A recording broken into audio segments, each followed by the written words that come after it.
ಹಮ್ಮಿಕೊಂಡಿರುವ ಕಾರ್ಯಕ್ರಮದಲ್ಲಿ ಭಾಗವಹಿಸಿರುವಂತಹ ವೇದಿಕೆ ಮೇಲಿರುವ ಎಲ್ಲ ಮಹಿಳೆಯರಿಗೂ ಹಾಗೂ ಮುಂಭಾಗದಲ್ಲಿರುವ ಎಲ್ಲರಿಗೂ ನನ್ನ ನಮಸ್ಕಾರಗಳು.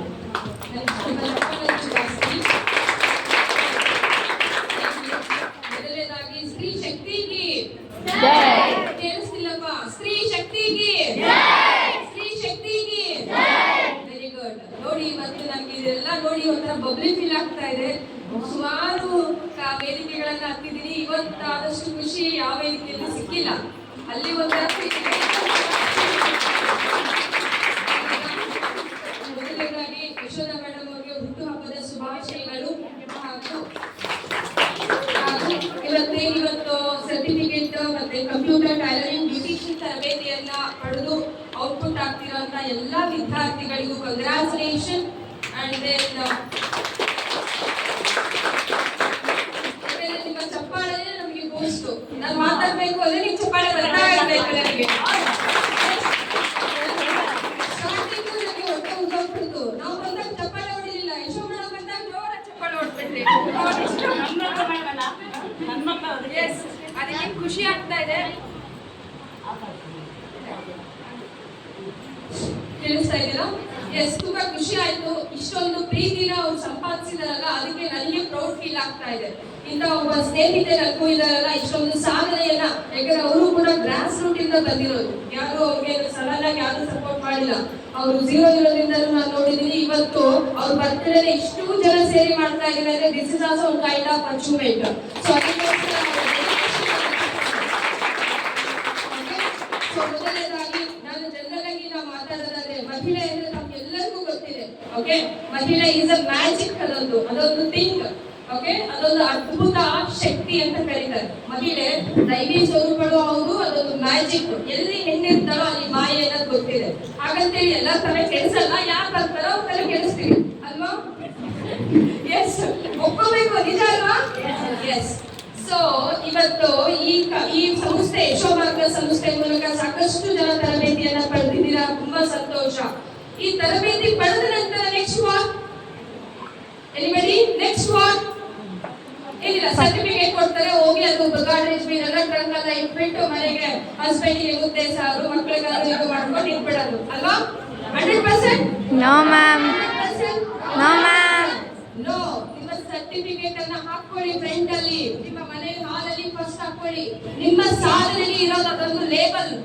ಯಾವುದೇ ಸರ್ಟಿಫಿಕೇಟ್ ಆದ್ರೂ ನೋಡ್ಬೇಕು, ನಾನು ಇದನ್ನ ಮಾಡಿದೀನಿ, ಇದರಲ್ಲಿ ನನ್ನ ಸ್ಕಿಲ್ ಇದೆ, ನಾನು ಕಲ್ತಿದ್ದೀನಿ, ಅದನ್ನ ನಿಲ್ಲಿಸಬಾರ್ದು ಅಂತ.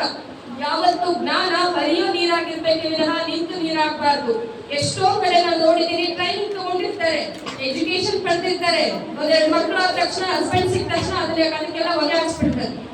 ನೋ, ಯಾವತ್ತು ಜ್ಞಾನ ಮಲಗಬಾರ್ದು, ಯಾವತ್ತು ಜ್ಞಾನ ಮುಚ್ಚಿಡಬಾರ್ದು. ನಿಮ್ಮ ಟ್ಯಾಲೆಂಟ್ ಏನಿದೆಯಲ್ಲ, ಇವತ್ತಿಗೆ ಸರ್ಟಿಫಿಕೇಟ್ ತಗೊಂಡೋದ ತಕ್ಷಣ ಮನೆಗಿಡೋದಲ್ಲ, ಅದನ್ನ ದಯವಿಟ್ಟು ಅದನ್ನ ಕಂಟಿನ್ಯೂ ಮಾಡಿ ನಿಮ್ಮ ಫ್ಯೂಚರ್ ಅನ್ನ ಬೆಳೆಸೋದು, ನಿಮ್ಮ ಫ್ಯೂಚರ್ ಅನ್ನ ಕ್ರಿಯೇಟ್ ಮಾಡ್ಕೋಬೇಕು. ಅದಕ್ಕೋಸ್ಕರ ಈ ಟ್ರೈನಿಂಗ್ಗಳನ್ನ ಸರ್ಕಾರನೂ ಕೊಟ್ಟಿದೆ, ಇಂಥ ಫೌಂಡೇಶನ್ ಅವರು ಕೂಡ ನಿಮಗೆ ಕೊಡ್ತಾ ಇದೆ.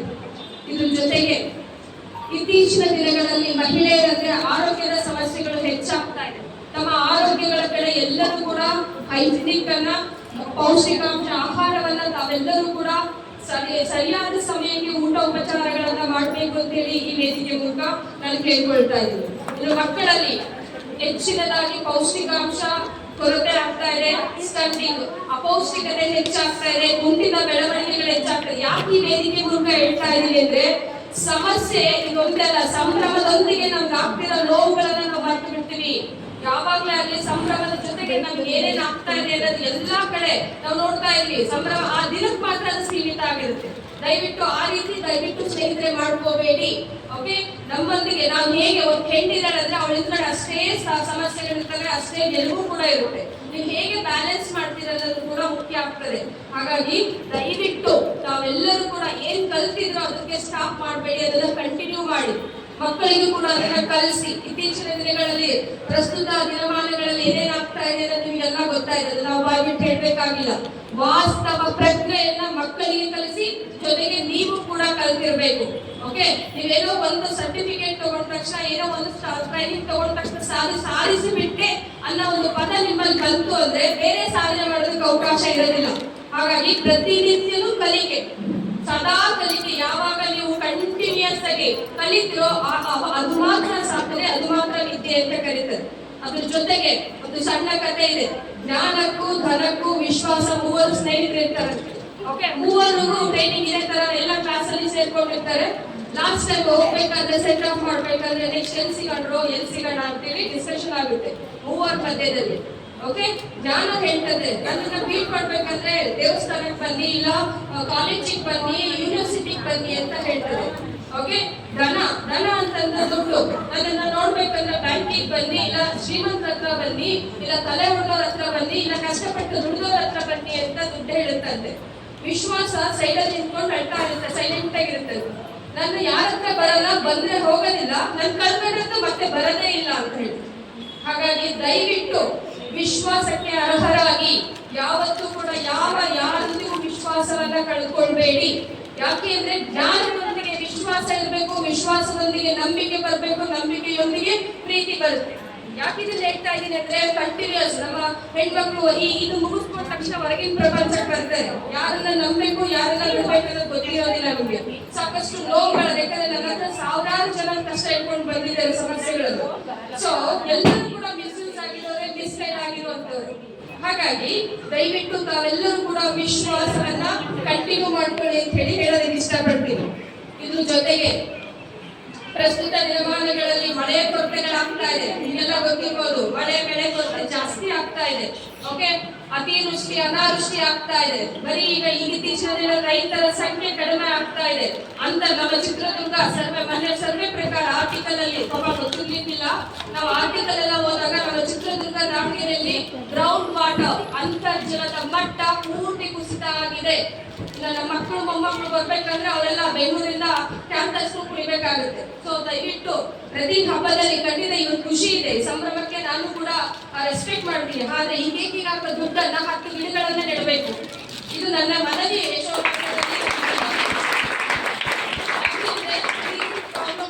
ನಿಮ್ಗೆಲ್ಲ ಗೊತ್ತಾಗಿದೆ, ಆಕ್ಸಿಜನ್ ಪ್ರಾಬ್ಲಮ್ ಆಗ್ತಾ ಇದೆ. ಮುಂದಿನ ದಿನಮಾನಗಳಲ್ಲಿ ನಮ್ಮ ಮಕ್ಕಳಿಗೆ ಎಲ್ಲರಿಗೂ ಕೂಡ ಪ್ರಾಬ್ಲಮ್ ಆಗುತ್ತೆ, ಆಗಲೇಬೇಕದು. ಯಾಕಂದ್ರೆ ಈ ಸಿಚುಯೇಷನ್ ಇರೋದ್ರ ಮೂಲಕ ದಯವಿಟ್ಟು ಸಂಭ್ರಮದೊಂದಿಗೆ ಇದೊಂದು ಒಳ್ಳೆ ಕಾರ್ಯವನ್ನ ಯಶೋ ಮೇಡಮ್ ಅವರು ನಡೆಸ್ಕೊಡ್ಬೇಕು. ಇನ್ ಮುಂದೆ ಅವ್ರು ಪ್ರತಿ ಬರ್ತಾರೆ ಅಟ್ಲೀಸ್ಟ್ 100 ಗಿಡಗಳನ್ನಾದ್ರೂ ನೆಡಬೇಕು ಅಂತ ಹೇಳಿ ನಾನು ಈ ಮುಂದೆ ಕೇಳ್ಕೊಳ್ತಾ ಇದ್ದೀನಿ. ಮಾಡ್ತೀರಲ್ವಾ ಮೇಡಮ್? ಕೆಜಿಗೆ 300 ರೂಪಾಯಿ 500 ರೂಪಾಯಿ ಆಗ್ತದೆ, ಸಂತೋಷ, ತಿನ್ನೋಣ, ಖುಷಿ ಅದಿದೆ. ಅದ್ರ ಜೊತೆಗೆ ಪರ್ಮನೆಂಟ್ ಆಗಿರ್ಬೇಕಲ್ವಾ?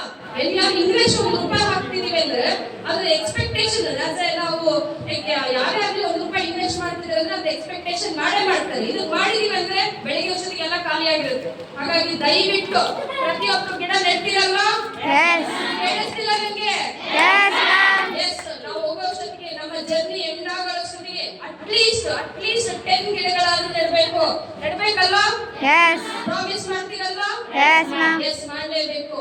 ಜೊತೆಗೆ ವಿದ್ಯೆಯನ್ನ ಕಲ್ತವ್ರು ನಿಲ್ಬಾರ್ದು. ನಮ್ಮ ಮಹಿಳೆ ಹುಡುಗಿಯರು ದಯವಿಟ್ಟು ಯಾವುದೋ ಅನ್ವಾಂಟೆಡ್ ವಿಚಾರಗಳಿಗೆ ತಲೆ ಕೆಡಿಸ್ಕೊಂಡು ಯಾವುದೂ ದಾರಿ ತಪ್ಪದ ರೀತಿ ಇಂಥ ಒಂದು ತರಬೇತಿಗಳನ್ನ ಪಡೆದು ಇತರಿಗೂ ಕೂಡ ನೀವು ಮಾರ್ಗದರ್ಶನವನ್ನ ಕೊಡ್ಬೇಕು ಅಂತ ಹೇಳಿ ಕೇಳ್ಕೊಳ್ತಿದ್ರಿ. ಜೊತೆಗೆ ಹಿರಿಯರಿಗೆ ಗೌರವವನ್ನ ಕೊಡ್ಬೇಕು. ಹಿರಿಯರು ಇತ್ತೀಚಿನ ದಿನಗಳಲ್ಲಿ ಮುಗಿತು, ಮೊಬೈಲ್ ಸಿಕ್ಬಿಟ್ರೆ ಮೊದಲೆಲ್ಲ ಕೃಷ್ಣನ್ಗೆ ಯಶೋಧ ಕೇಳಿದ ತಕ್ಷಣ ಪಾರ್ಟಿಗೆಪ್ಪ ಅಂದ ತಕ್ಷಣ ಬ್ರಹ್ಮಾಂಡ ಕಾಣ್ತಿತ್ತಂತೆ ಅಲ್ವಾ? ನೋಡಿ ಗೊತ್ತಿರ್ಬೋದು ಕತೆ. ಇತ್ತೀಚಿನ ದಿನಗಳಲ್ಲಿ ಚಿನ್ನು ಮಾತಾಡಪ್ಪ ಅಂದ್ರೆ ಮೊಬೈಲ್ ತೋರಿಸ್ತಾರೆ, ಅದರಲ್ಲಿ ಎಲ್ಲ ಬ್ರಹ್ಮಾಂಡ ತೋರಿಸ್ಬಿಡ್ತಾರೆ. ನಾವು ಕೇಳೋದೇ ಬೇಡ, ಇಲ್ಲಾಂದ್ರೆ ಮೆಸೇಜ್ ಮಾಡ್ತಾರೆ ಬಿಸಿ ಮಮ್ಮಿ ಅಂತ ಅಲ್ವಾ? ಸೊ ದಯವಿಟ್ಟು ಮಕ್ಕಳಲ್ಲಿ ಮೊಬೈಲ್ ಒಂದು ಬಳಕೆಯನ್ನ ಕಡಿಮೆ ಮಾಡಿ. ಯಾಕಂದ್ರೆ ತುಂಬಾ ಪ್ರಾಬ್ಲಮ್ಸ್ ಆಗ್ತಾ ಇದೆ, ಎಷ್ಟೋ ಸಮಸ್ಯೆಗಳು ನಮ್ಮ ಹತ್ರ ಮಕ್ಕಳದ್ದು ಕೂಡ ಬಂದಾಗ ನಾವು ಮೊಬೈಲ್ ಮಕ್ಕಳಲ್ಲಿ ತುಂಬಾ ಸಮಸ್ಯೆಗಳನ್ನ ಉಂಟು ಮಾಡಿದೆ.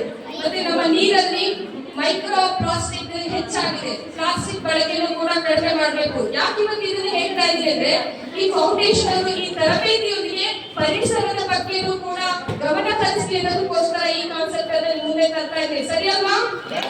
ಹೌದಲ್ವಾ?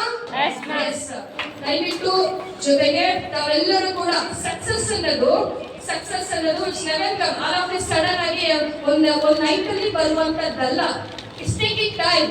You have to be patience. ಯಾವುದೇ ಸಾಧನೆ, ಯಾವುದೇ ಸಕ್ಸಸ್ ಅನ್ನೋದು sudden all of a sudden ಬರುವಂತದ್ದಲ್ಲ. ಬಂದ್ರೆ ಅದು ಸಾಧನೆ ಅಲ್ಲ. ಓಕೆ, ನಾನು ಅದು ಸಾಧಿಸ್ಬೇಕು, ನಾನು ಸೆಲೆಬ್ರಿಟಿ ಆಗ್ಬೇಕು, ನನ್ನ ಹತ್ರ ಸೆಲ್ಫಿ ತಕ್ಕೋಬೇಕು ಅಂತ ಬಹಳಷ್ಟು ಜನ ಹೇಳ್ತಾರೆ. ನೋ, ಅದು ರಾಂಗ್. ಅದೆಲ್ಲ ಸಾಧನೆ ಅಂದ್ರೆ ನಮ್ಮ ಸಾಧನೆ ನಮಗೆ ತೃಪ್ತಿ ಕೊಡ್ಬೇಕು. ನಮ್ಮ ನೋಡಿ 4 ಜನ ಗೌರವ ಕೊಡ್ತಾರಲ್ಲ, ಅದು ಸಾಧನೆ. ದಯವಿಟ್ಟು ಸಾಧನೆಯಿಂದ ಓಡೋಗ್ಬೇಡಿ, ನಿಮ್ಮ ಜ್ಞಾನದ ಹಿಂದೆ ಓಡೋಗಿ, ನಿಮ್ಮ ನಡವಳಿಕೆಯಿಂದ ಹೋಗಿ, ನಿಮ್ಮ ತಿಳುವಳಿಕೆಯಿಂದ ಹೋಗಿ.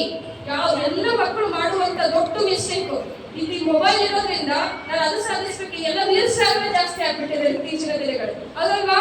ಎಲ್ಲ ರೀಲ್ಸ್ ಸ್ಟಾರ್, ಅವ್ರು ಆಲ್ರೆಡಿ ಸೆಲೆಬ್ರಿಟಿಗಳು, ಅವ್ರು ಕರೆಯೋದು, ಕೂರ್ಸೋದು, ಚಾಲ ಹಾಕೋದು, ಕಳಿಸೋದು. What is the meaning that? ಅಲ್ವಾ? ನೋ, ಸರಿಯಾದ ವ್ಯಕ್ತಿಗಳನ್ನ ಆಯ್ಕೆಯನ್ನ, ಜ್ಞಾನವಂತರನ್ನ ಆಯ್ಕೆ ಮಾಡಿ. ಓಕೆ, ಈ ಪ್ರಪಂಚಕ್ಕೆ ಈ ರೀತಿಯ ಅನ್ವಾಂಟೆಡ್ ಅವಕಾಶವನ್ನ ಯಾರೇ ಆಗ್ಲಿ ದಯವಿಟ್ಟು ಮಾಡ್ಕೊಡ್ಬೇಡಿ. ನೀವೇ ಅವ್ರನ್ನ ಬೆಳೆಸ್ತೀರಿ, ಆಮೇಲೆ ನೀವೇ ಅವ್ರನ್ನ ಹೋಗ್ತೀರಿ. ಹಾಗಾಗಿ ದಯವಿಟ್ಟು ಅಂತ ಕೆಲಸಗಳನ್ನ ಯಾರೂ ಕೂಡ ಮಾಡಬೇಡಿ. ಹಾಗೂ ಇನ್ನು ಹೆಚ್ಚಿನದಾಗಿ ಹೇಳ್ಬೇಕು, ಬಹಳಷ್ಟು ಸ್ನೇಹಿತರಿದ್ದಾರೆ ಮಾತಾಡೋದು, ಇದ್ರ ಮೇಲೆ ಜಾಸ್ತಿ ಮಾತಾಡೋದು ನನಗೂ ಕೂಡ ಕಷ್ಟ ಆಗುತ್ತೆ. ಇಲ್ಲಿ ಒಂದ್ಸೆಗೆ ಎಲ್ಲರೂ ಕೂಡ ಭವಿಷ್ಯವನ್ನ ಶ್ರದ್ಧೆಯಿಂದ, ಭಕ್ತಿಯಿಂದ ಕಟ್ಕೊಳ್ಳಿ. ಯಾಕೆ ಶ್ರದ್ಧೆ ಭಕ್ತಿ ಅಂದ್ರೆ life discipline, without discipline you don't have a power. Discipline ಇಲ್ಲ ಅಂದ್ರೆ ಪವರ್ ನಿಮ್ಗೆ ಲೈಫ್ ಅಲ್ಲಿ ಅರ್ಥನೇ ಇರೋದಿಲ್ಲ. ನಮ್ಮ ಲೈಫಿಗೆ ಒಂದು ಅರ್ಥ ಬರ್ಬೇಕಂದ್ರೆ ಡಿಸಿಪ್ಲಿನ್ ಬೇಕು, ಕಾನ್ಸಂಟ್ರೇಷನ್ ಬೇಕು, ಕಂಟಿನ್ಯೂಟಿ ಬೇಕು, ಕನ್ಸಿಸ್ಟೆನ್ಸಿ ಬೇಕು. ಹಾಗಾಗಿ ದಯವಿಟ್ಟು ತಾವೆಲ್ಲರೂ ಕೂಡ ಡಿಸಿಪ್ಲಿನ್ ಅನ್ನ ಮೇಂಟೈನ್ ಮಾಡಿ. ಕಂಟಿನ್ಯೂಟಿ ಇರಬೇಕು, ಕನ್ಸಿಸ್ಟೆನ್ಸಿ, ನಿರಂತರತೆ ಮತ್ತು ಅದರ ಸ್ಥಿರತೆ ಇದ್ದಾಗ ಮಾತ್ರ ಯಾವುದನ್ನಾದ್ರೂ ಸಾಧನೆ ಮಾಡೋದಕ್ಕೆ ಸಾಧ್ಯ. ವಿದ್ಯೆ ಅನ್ನೋದು ಯಾವುದೋ ಒಂದು, ಅದೇ ಹೇಳಿಲ್ವಾ, ವಿದ್ಯೆ ಯಾವಾಗ ಬೇಕಾದ್ರೂ ಸಂಪಾದಿಸಬಹುದು, ದುಡ್ಡು ಸಂಪಾದಿಸಬಹುದು. ವಿಶ್ವಾಸವನ್ನ, ನಂಬಿಕೆಯನ್ನ, ಗೌರವವನ್ನ ಸಂಪಾದಿಸೋದಕ್ಕಾಗೋದಿಲ್ಲ. ಅಧಿಕಾರವನ್ನ ಪಡಿಬಹುದು, ಹಣದ ಬಲೆಯಿಂದ ಪಡಿಬಹುದು, ಆದ್ರೆ ಗೌರವವನ್ನ ವ್ಯಕ್ತಿಯ ನಡವಳಿಕೆಯಿಂದ ಮಾತ್ರ ಪಡೆಯಲಿಕ್ಕೆ ಸಾಧ್ಯ. ಹಾಗಾಗಿ ತಾವೆಲ್ಲರೂ ಕೂಡ ಇತ್ತೀಚಿನ ದಿನಗಳಲ್ಲಿ ಮೊದಲು ಹೇಳ್ತಿದ್ರು, ಸೋರುತ್ತಿದೆ ಮನೆಯ ಮಾಳಿಗೆ ಅಂತ ಹೇಳ್ತಿದ್ರು. ಈಗಾಗಿಲ್ಲ, ಸೋರುತ್ತಿದೆ ಮನದ ಮಾಳಿಗೆ. ಹಾಗಾಗಿ ಮನಸ್ಸುಗಳನ್ನ ದಯವಿಟ್ಟು ಕಾನ್ಸಂಟ್ರೇಟ್ ಮಾಡ್ಕೊಳ್ಳಿ ಧ್ಯಾನಗಳ ಮೂಲಕ. ಯಾಕೆ ಇದನ್ನ ಪರ್ಟಿಕ್ಯುಲರ್ ಆಗಿ ಇದನ್ನ ಮೆನ್ಷನ್ ಮಾಡ್ತಿದ್ದೀನಿ ಅಂದ್ರೆ, 13 ದಿನಾಂಕದ ವರ್ಷದ ಮಕ್ಕಳು, ಹೆಣ್ಣು ವಯಸ್ಸು ಇರ್ಬೋದು, ಅದಕ್ಕೆ ಅವ್ರು ಬಿಟ್ಬಿಡಿ, ಒಂದು ಹುಡುಗಿಯರಿರೋದ್ರಿಂದ ಹೇಳ್ತಾ ಇರೋದು. ಹೋಗ್ತಾರೆ, ಮದುವೆಯಾಗಿ ಬರ್ತಾರೆ, 6 ತಿಂಗಳಿಗೆ ಒಟ್ಟೊಂದ್ಕೊಂಡು ಬರ್ತಾರೆ. ಇನ್ನು ನನ್ನ ಹತ್ರ ಎಷ್ಟೋ ಸಮಸ್ಯೆಗಳು ಬಂದಿದೆ. Reason, no reason. ಏನ್ ಬೇಕು? ಹಸ್ಬೆಂಡ್ ಬೇಕು, ಅವ್ರು ಇಲ್ಲ. ನೆಕ್ಸ್ಟ್ ಏನ್ ಮಾಡೋದು ಅವ್ರು? ಹಾಗಾಗಿ ನಿಮ್ಮ ತನವನ್ನ ನೀವು ಉಳಿಸ್ಕೊಳ್ಬೇಕು, ನಿಮ್ಮ ಗೆಲುವನ್ನ ನೀವೇ ಸಾಧಿಸ್ಬೇಕು. ನಿಮ್ಮ ಜೀವನಕ್ಕೆ ನೀವೇ ಜವಾಬ್ದಾರರು ನೀವೇ. ಹಾಗಾಗಿ ಡ್ರೀಮು, ನೀವು ಕಾಣ್ತಿರೋ ಡ್ರೀಮು ತುಂಬಾ ಸ್ಪಷ್ಟವಾಗಿರ್ಬೇಕು, ನೀಟ್ ಆಗಿರ್ಬೇಕು. ನೀವು ಹೋಗೋ ಪಾತ್ರೆಯೂ ಕೂಡ ಕರೆಕ್ಟ್ ಆಗಿದ್ರೆ ಮಾತ್ರ ಅದರ ಸಾಧನೆ ಅನ್ನೋದಕ್ಕೆ ಸಾಧ್ಯ. ನಿಮ್ಗೇನು ಭಾರತ ರತ್ನ, ಪದ್ಮಶ್ರೀ ಕೊಟ್ರೆ ಸಾಧನೆ ಅಲ್ಲ, ನಿಮ್ಮ ಲೈಫ್ ಕರೆಕ್ಟ್ ಆಗಿದೆ, ಅದು ಸಾಧನೆ. ಒಪ್ತೀರಲ್ವಾ? ಹಾಗಾಗಿ ದಯವಿಟ್ಟು ತಮ್ಮ ಜೀವನಕ್ಕೆ ತಾವೇ ಜವಾಬ್ದಾರರು. ಹೋಗೋ ದಾರಿಗಳನ್ನ ನೀಟಾಗಿ, ಶ್ರದ್ಧೆಯಿಂದ, ಭಕ್ತಿಯಿಂದ, ಕಂಟಿನ್ಯೂಟಿಯಿಂದ, ಕನ್ಸಿಸ್ಟೆಂಟ್ ಇಂದ ಮತ್ತು ಡಿಸಿಪ್ಲಿನ್ ಇಂದ ಹೋಗಿ ಅಂತೇಳಿ ಈ ಮೂಲಕ ಆಸ್ ಎ ಫ್ಯಾಕಲ್ಟಿ ಆಗಿ ಒಬ್ಬ ಪ್ರಾಧ್ಯಾಪಕರಾಗಿ ನಿಮ್ಮ ಮುಂದೆ ನಾನು ತಿಳಿಸ್ತಾ ಇದ್ದೀನಿ. So once again Yashoda madam ಅವರಿಗೆ ಹುಟ್ಟುಹಬ್ಬದ ಶುಭಾಶಯಗಳಿಗೆ. ನಿಮ್ಮೆಲ್ಲರ ಫ್ಯೂಚರ್ ಬ್ರೈಟ್ ಆಗಿರಲಿ. ಓಕೆ, ನಾಳೆ ನೀವೆಲ್ಲರೂ ಕೂಡ ಒಂದೊಂದು ಕ್ಷೇತ್ರದಲ್ಲಿ ಸಾಧನೆ ಮಾಡ್ಬೇಕು, ಮಾಡ್ತೀರಾ, ಹಾಗೂ ಕೂಡ ನಾನು ಬರ್ತೀನಿ ಅಂತ ಹೇಳ್ತಾ ನನ್ನ ಮಾತುಗಳನ್ನ